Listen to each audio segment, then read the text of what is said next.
108వ కీర్తన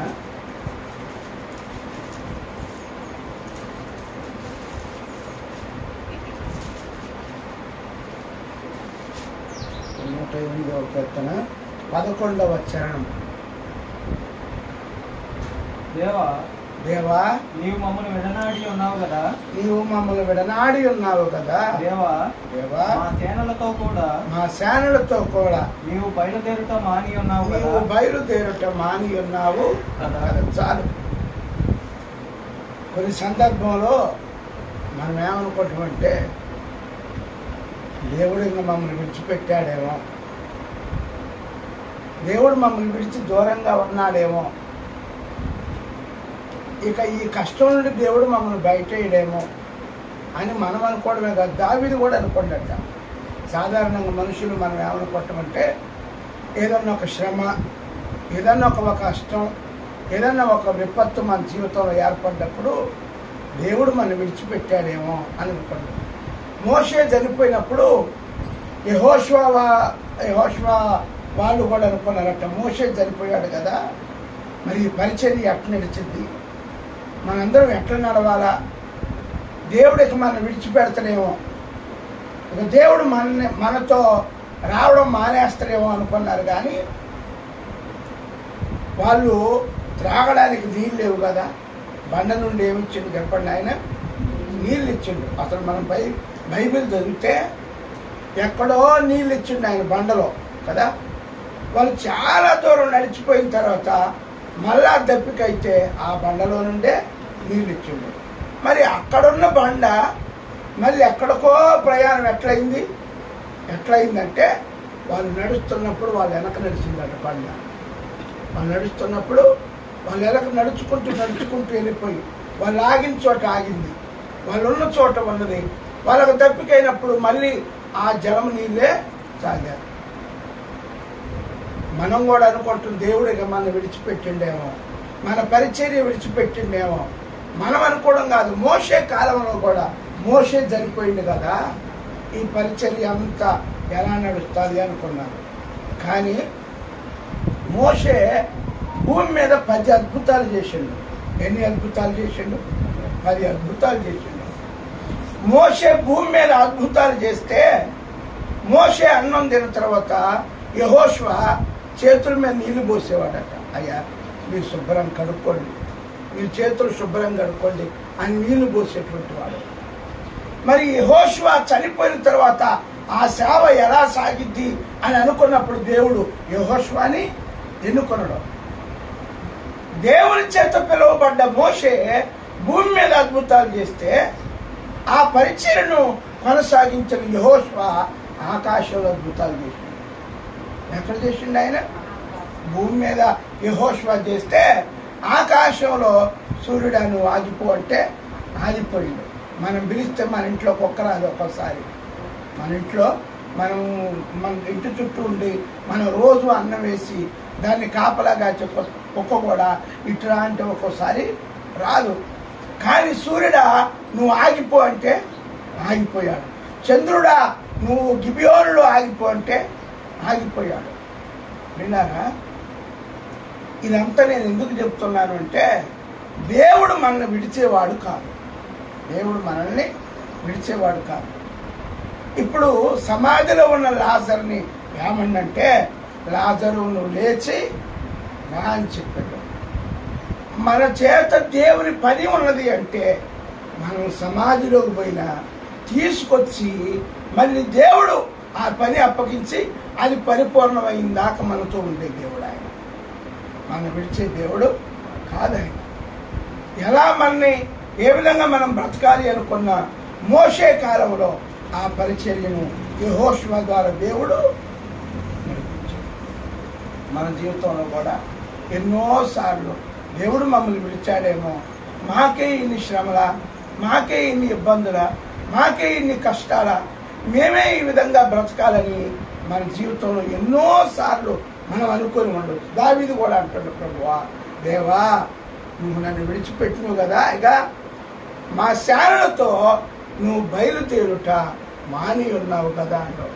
అంటే దేవుడు నువ్వు దావీదు నేనున్నా, నువ్వు పద, నువ్వు యుద్ధానికి బా, నీతో నేను ఉంటా అని చెప్పి తీరా యుద్ధంలోకి వెళ్ళేసరికి దేవుడు ఆ యుద్ధం చేసేటప్పుడు దావీదుని విడిచి వెళ్ళిపోయాడట. ఒక్కసారి కాదు దావీదు అంది, మా సేనలతో బయలుదేరుట నువ్వు మానివేసి ఉన్నావు. ఒకసారి కాదు, 2 సార్లు కాదు, 3 సార్లు కాదు. దేవా, నువ్వు మమ్మల్ని విడిచావేమో, నువ్వు మమ్మల్ని విడిచిపెట్టావేమో అని మన జీవితంలో దావీదు వలె మనం కూడా అనుకుంటే దేవుడు చెప్తున్నటువంటి మాట ఏంటంటే, నేను నిన్ను విడిచే దేవుణ్ణి కాదు, నిన్ను విడిచిపెట్టేటువంటి వాడిని కాదు. అందుకే దేవా, నువ్వు మమ్మల్ని విడనాడి ఉన్నావు కదా, దేవా నువ్వు మా సేనలతో బయలుదేరుట మాని ఉన్నావు కదా అని అంటూ మొదటి వచనంలో ఏమంటాడు తెలుసా? విడిస్తే విడిచిపెట్టినవులే, వదిలిపెడితే వదిలిపెట్టినవులే, అయితే అయిందిలే కానీ అంటూ 108వ కీర్తన మొదటి వచనం చూడండి ఒకసారి ఏమంటాడో.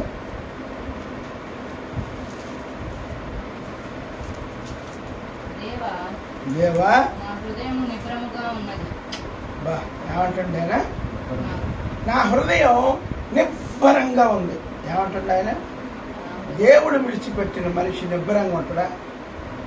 దేవుడు ఒక వ్యక్తిని విడిచిపెడితే ఆ మనిషి నిబ్బరంగా ఉండలేడు. కానీ దావీదు ఏమంటుందంటే, దేవా నా హృదయం ఎలా ఉందట? నిబ్బరంగా, స్థిరంగా, నిబ్బరంగా కదలకుండా ఉన్నాను. మనం దేవుణ్ణి ఎప్పుడు నమ్మాలి అంటే అన్నీ ఉన్నప్పుడు నమ్ముతాం కదా. కానీ బైబిల్లో భక్తులందరూ నిరీక్షణకు ఆధారం లేనప్పుడు నమ్మారట. అది జరగడానికి అవకాశం లేనప్పుడు నమ్మారు. మనం బైబిల్లో శారాన్ని గమనిస్తే మృతతుల్యమై పిల్లలు కనడానికి శక్తి లేనప్పుడు దేవుడు చెప్పిండట, ఫలానా 90 ఏండ్లప్పుడు నీకు బిడ్డలు నేను అనుగ్రహిస్తా. అసలు ఇది నమ్మడానికి ఆమెను వీలుంటుందా?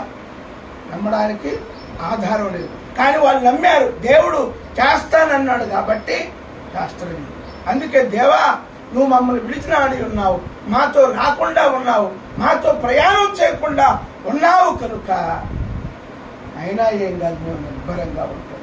ఏమంటుంటే, దేవా నా హృదయము నిబ్బరమాయను, నేను పాడుచు స్తుతిగానము చేయుదును, నా ఆత్మ పాడుచు గానము చేయదు. ఇప్పుడు దేవుడు విడిచిపెట్టినప్పుడు విడిస్తే ఇడిచును కానీ పాటలు పాడుతున్నాడు. మరి ఇంత నిబ్బరం ఎందుకు వచ్చింది? దేవుడు విడిచిపెట్టినప్పుడు ఏ మనిషి నిబ్బరంగా ఉండడు, ఏ మనిషి సంతోషంగా ఉండడు, ఏ మనిషి ఆనందంగా ఉండడు. కానీ ఆనందము, సంతోషము ఆ యొక్క మరి లోపల ఎలా పెరిగాది అంటే దేవుని మీద ఒక స్థిరమైన విశ్వాసం ఉందట. ఏంటి అంటే, దేవుడు ఒకవేళ యుద్ధంలో మమ్మల్ని విడిచిపెట్టి వెళ్ళిపోతే మా ప్రాణం పోయేటప్పుడైనా రాడా దేవుడు? మా ప్రాణం తీసుకునేటప్పుడైనా మాతో రాడా? మేము ప్రాణం వెళ్ళిపోతూ ఉన్నప్పుడు వచ్చి మమ్మల్ని ఆయన కాపాడ్డా? ఇవన్నీ ఆయన తెలియదా? ఇవన్నీ తెలుసు కాబట్టి మా ప్రాణం పోయేటప్పుడైనా మమ్మల్ని కాపాడుతాడు, మా ప్రాణం తీసుకునేటప్పుడు ఆయన మమ్మల్ని ఆదరిస్తాడు, ఆయన నన్ను ప్రేమిస్తాడు, ఆయన మరలా నన్ను నిలబెడతాడు అన్నటువంటి ఆశ దావీదుకుంది. కాబట్టి నిబ్బరము కలిగి ఉండాలి. మనం కూడా ఎన్నో సమస్యలు, ఎన్నో కష్టాలు, ఎన్నో బాధలు మనకు వచ్చినప్పుడు మనం ఏ విధంగా ఉండాలి చెప్పండి? నిబ్బరము కలిగి ఉండాలి, దేవునికి అప్పగించాలి. దేవుడు చేయాల్సిన పని మనం చెయ్యొద్దు. సేవ దేవుడే చేస్తాడు, పరిచర్య దేవుడే కలిగిస్తాడు. అందుకు బలము, అందుకు శక్తి, అందుకు జ్ఞానము మనుషులు అంటూ 13వ వచనంలో ఏమంటుండో చూడండి. దేవుని వలన మేము ఘోర కార్యములు జరిగించదము. నువ్వు నన్ను విడిచినా గాని నేను మాత్రం గొప్ప కార్యాలే చేస్తాను. యాడిది నిరీక్షణ? అసలు ఇంత విశ్వాసం వారి లోపల ఎక్కడి నుండి వచ్చిందంటే దేవుడే ఆ విశ్వాసాన్ని కలుగజేశాడు. నేను విడిచినా, నువ్వు నన్ను విడిచిపెట్టిపోయినా నువ్వు మళ్ళీ ఏం చేస్తావో తెలుసా? ఒకవేళ నేను ఓడిపోయేటట్లు ఉంటే, ఒకవేళ నా ప్రాణం పోయేటట్లు ఉంటే, ఒకవేళ నేను చేయలేనట్లు ఉంటే, ఒకవేళ ఈ పరిచర్య జరగనట్లు ఉంటే నువ్వే వచ్చి మరి జరిగిస్తావు. కాబట్టి నాకు సంబంధం లేదు, కార్యాలు చేస్తా. అందరూ ఏమంటున్నారు? అరే వాళ్ళ దేవుడు విడిచిపెడితే వాడేమంటుండ్రా శూర కార్యాలు చేస్తాడు. ఒక వచనం బైబిల్లో మనం చదువుకున్నాం. మొదటి రాజుల గ్రంథం 19వ అధ్యాయంలో మీకు ఒక వచనాన్ని చూపిస్తాను నేను. మొదటి రాజుల గ్రంథం 19వ అధ్యాయంలో చూడండి, 4వ వచనంలో చదవండి. 19:4. తాను ఒక దినప్రయాణము అరణ్యంలోనికి పోయి అరణ్యంలో పోయి ఒక బదరీ వృక్షం క్రింద కూర్చుండి కింద పరుండి మరణాపేక్ష గలవాడై యెహోవా పితరుల కంటే నేను ఎక్కువ వాడను నా పితరుల కంటే నేను ఎక్కువ వాడిని కాను, ఇంత మట్టుకు చాలును, నా ప్రాణము తీసుకొనమని ప్రార్థన చేసిండట. ఏలియా ఎన్ని అద్భుత కార్యాలు చేసిండో తెలుసా? ఆకాశంలో 3.5 సంవత్సరాలు వర్షం కురవమంటే కురిశాడు, ఆగమంటే ఆగిపోయింది. ఎంత గొప్ప ప్రవక్త ఏలియా! అలాంటి ప్రవక్తకు భయం కలిగిందట. ఏం భయం? మరణాపేక్ష. ఒక స్త్రీ బెదిరించిందట, నీ ప్రాణం తెచ్చుకుంటే పారిపోయిందట. మరి అంత శక్తి కలిగి అంత బలం కలిగి ఉన్నటువంటి ఆయన దేవుని వలన సూర్యకార్యాలు జరిగిస్తాడని నమ్మినటువంటి ఆయన ఎందుకు పారిపోయిండు అంటే, మరణాపేక్ష గలవాడై పారిపోయి ఏం చేస్తాడట? ఒక చెట్టు కింద కూర్చొని నిద్రపోతాడట. ఏం చేస్తాడు చెప్పండి? నిద్రపోతుంటే దేవుడు ఒక దేవదూతను పంపించి ఆహారం సిద్ధపరిచి కాకోలంతో భోజనం పట్టించి మాంసము రొట్టెలు తీసుకొని పోయి ఏలియా నువ్వు లే అని పిలవగానే లేచి ఏం చేశాడు తెలుసా? భోజనం చేసిండు. ఫస్ట్ ఏం చేసిండు ఆయన? భోజనం చేసి మరలా పడుకున్నాడు. భోజనం చేసి ఏం చేసిండు?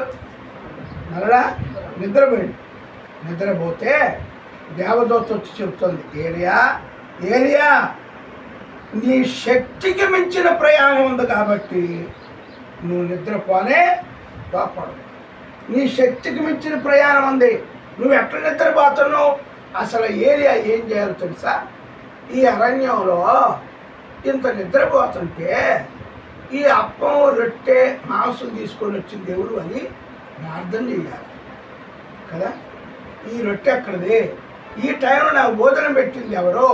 ఈ టైంలో ఈ మాంసం తెచ్చింది ఎవరని ప్రార్థన చేసుకొని తినాలి. అటు చేయకుండా తిన్న వెంటనే పడుకుంటాడు.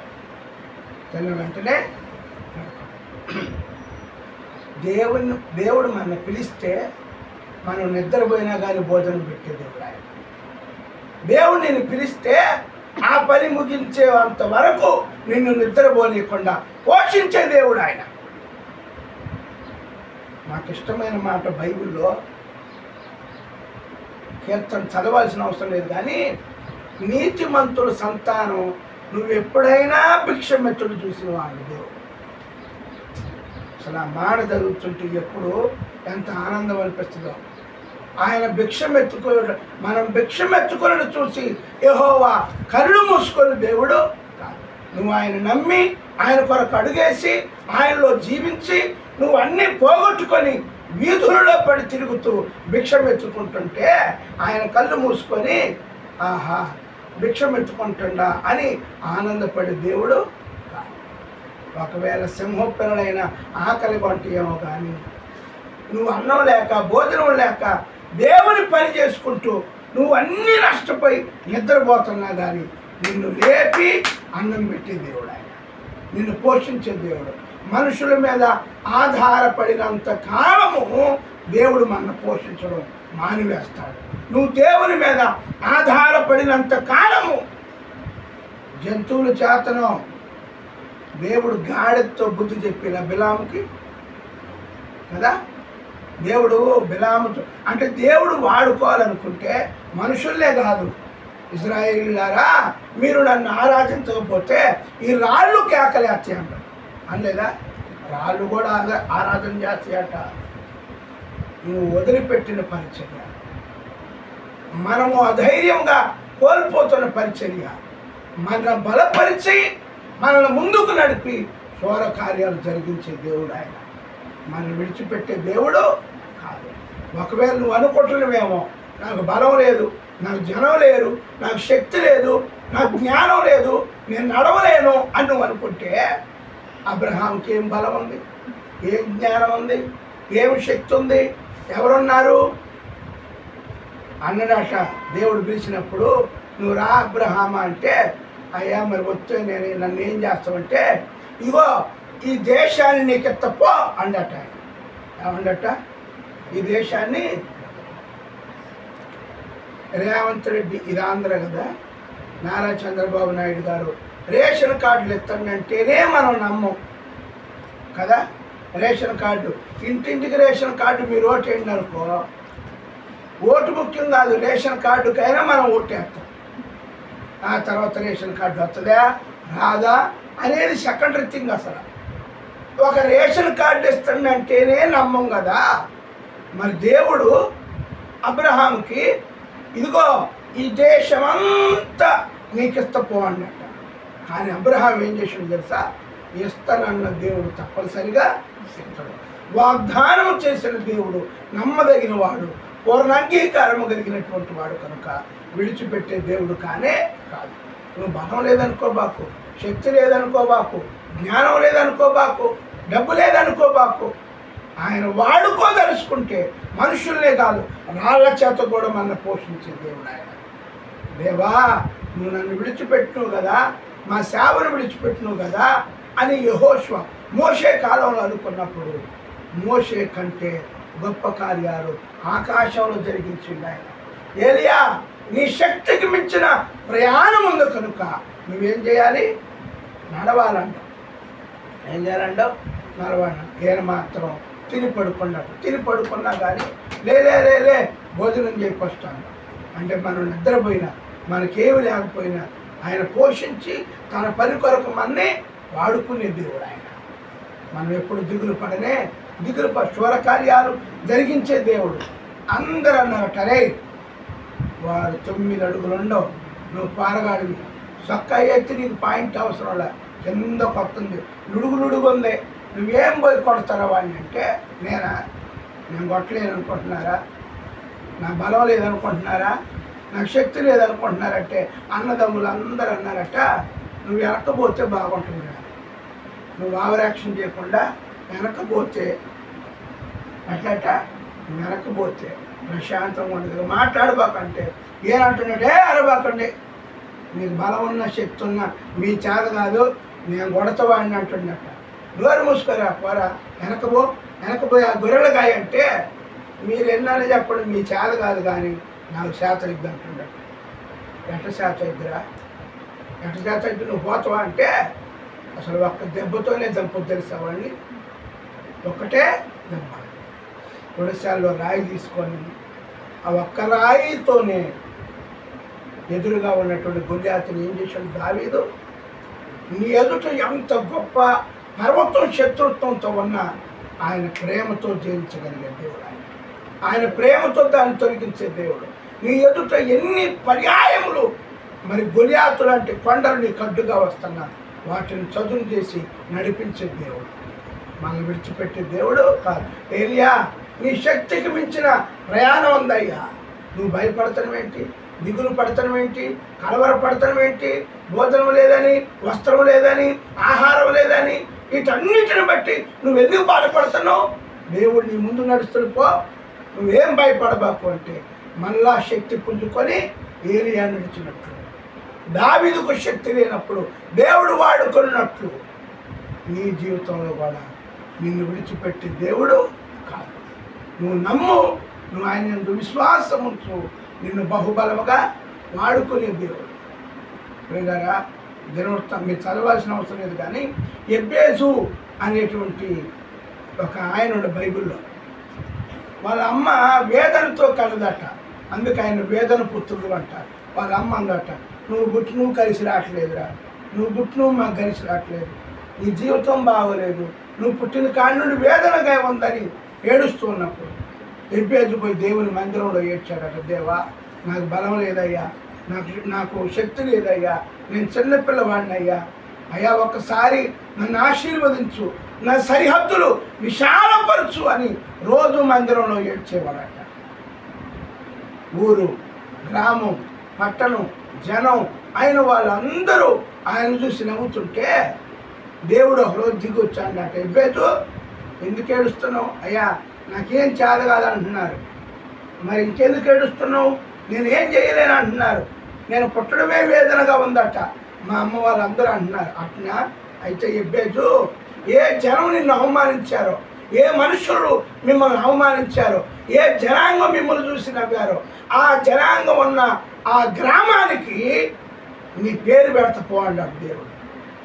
ఏమండి ఆయన ఎబ్బేజు అనే గ్రామం పెట్టారు. దేవుడు నిన్ను పిలిచే దేవుడు కాదు ఆయన. దేవుడు నిన్ను ప్రేమించే, నువ్వు ఎందుకు భయపడుతున్నావు? ఎందుకు జాగ చేస్తున్నావు? ఎందుకు బాధపడుతున్నావు?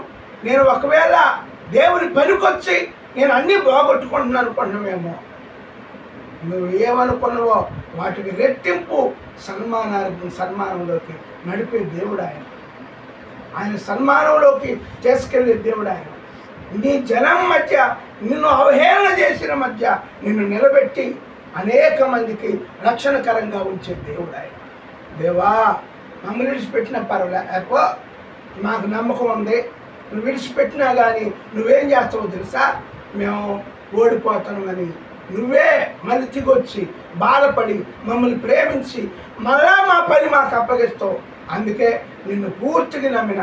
అసలు నువ్వేమనచి నువ్వు విడిచిపెట్టు, వాడుకోపో ఏదండి. మా నమ్మకం ఏంటంటే నీ వల్ల గొప్ప కార్యాలు మేము వచ్చి చేస్తాం.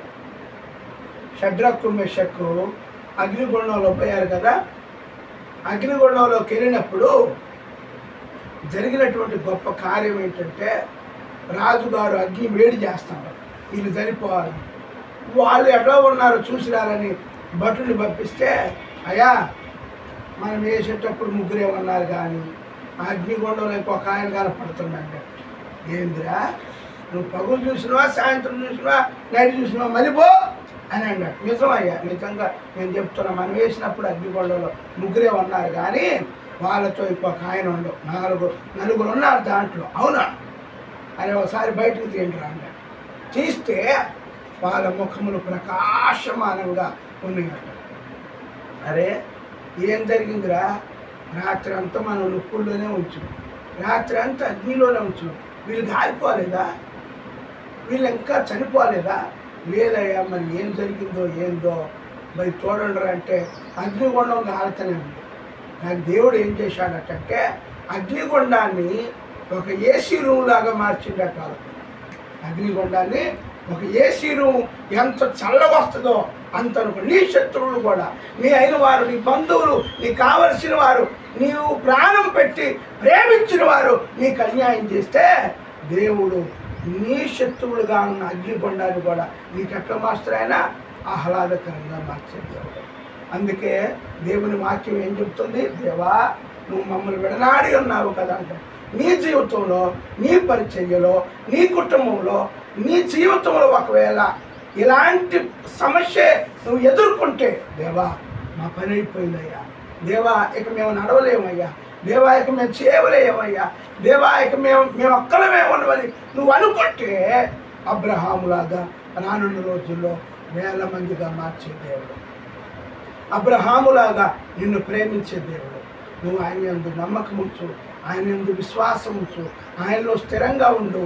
అందరికంటే ఊహించిన దానికంటే రానున్న 2-3 సంవత్సరాల్లో ఈ పట్టణం అంతా దేవుడు ఆశీర్వదించి నీ చేతుల్లోకి అప్పగిస్తాడు. నువ్వు భయపడబాకు, కృంగిపోబాకు.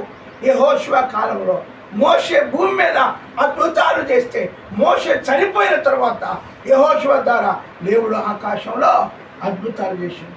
ప్రభు ప్రసాద్ గారి ద్వారా ఈ భూమి మీద దేవుడు కార్యాలు జరిగిస్తే రానున్న రోజుల్లో వాళ్ళ కుటుంబం ద్వారా, సంఘము ద్వారా, ఒక్కరి ద్వారా ఈ పట్టణాన్ని దేవుడు ఆశీర్వదించే కృపను మీకు, మీ కుటుంబానికి, మీ కుటుంబ సంఘానికి, మీ బిడ్డలకును అలాంటి కృప అనుగ్రహించి దేవుడు వాడుకుంటాడు. అట్టి కృప, అట్టి ధన్యత అటు కటాక్షము మనందరి పట్ల ఉండాలని, దేవుడు మనల్ని విడిచేవాడు కాదు అని ఒక నమ్మకంతో నువ్వు అడుగులు వేయాలని, అటు కృప దేవుడిని కలుగు చేయాలని మనందరూ ప్రార్థిద్దాం. కళ్ళు ఉంచండి, ప్రార్థన చేసుకుందాం. దేవా మీరు సహాయం చేయండి ప్రభు, దేవా మీరు సహాయం చేయండి. మన మధ్యలో కరుణగా ప్రార్థన చేస్తాను. దేవా